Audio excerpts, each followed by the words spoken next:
Phyllis Bentley is perhaps Calderdale's most prolific author, who is best known for her work Inheritance, which was serialised by Granada TV and starred John Thor.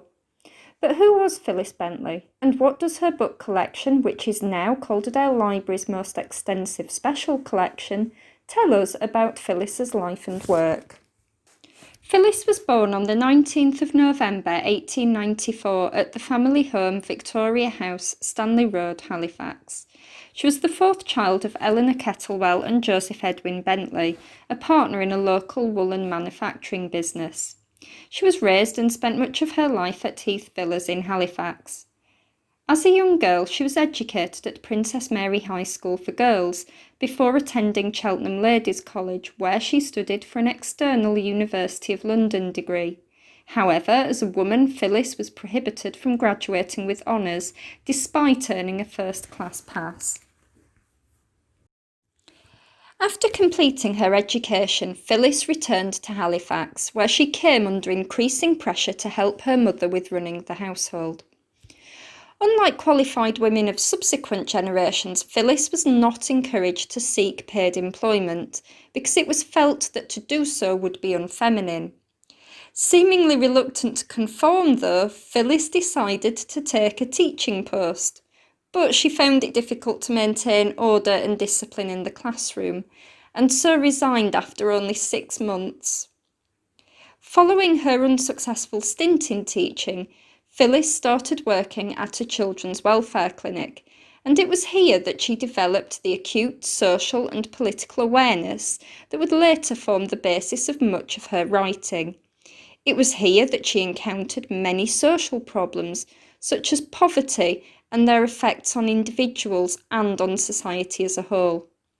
As a result of this experience, she switched her political allegiances from Conservative Church of England to socialist and humanist.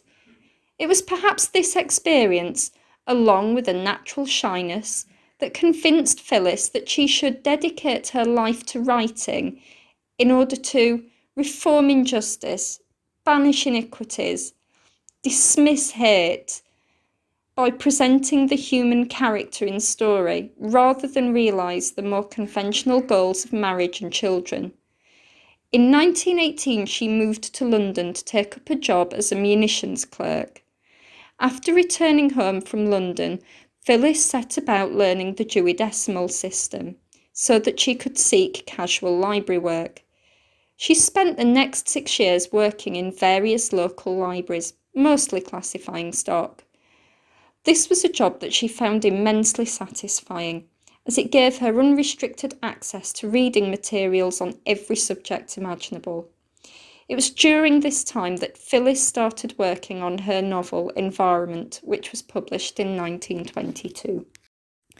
However, it wasn't until the publication of Inheritance in 1932 that Phyllis came to the attention of other writers, such as Winifred Holtby and J.B. Priestley.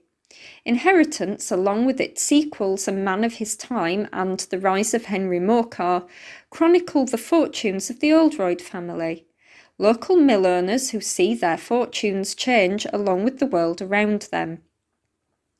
Phyllis was undoubtedly writing from experience, as she had witnessed the near collapse of her own family's business, as well as the premature deaths of her father and brother due to the Great Depression of 1929. Phyllis continued to write a range of different material, including fiction, non-fiction, government information pamphlets, newspaper columns, literary criticism, and short stories for magazines. Her writing earned her the respect and adulation of writers and academics alike, and she was often called upon to deliver talks and lectures on literature. In addition to her writing and lecturing, Phyllis was also active on many local committees and community groups. She helped to found the Halifax Authors Circle and the Halifax Thespians. Her long and fruitful writing career was finally acknowledged in 1949 when Leeds University awarded her an honorary D.Litt, making her Dr. Phyllis Bentley. She was later appointed as a Fellow of the Royal Society of Literature and was awarded the OBE in 1970. Phyllis spent her later years at Grange House, Worley, where she remained until her death in 1977. In acknowledgement of her contribution to both literature and Halifax, a room was set up in the old Bellevue Library to house Phyllis's book collection, as well as her desk and chair, where they remained until 1983, when the library was moved to Northgate. Phyllis Bentley died at Ingroyd Home on the 27th of June 1977, aged 83. As a lasting testament to her connection with the local library service, she bequeathed her desk, chair and personal book collection to the library.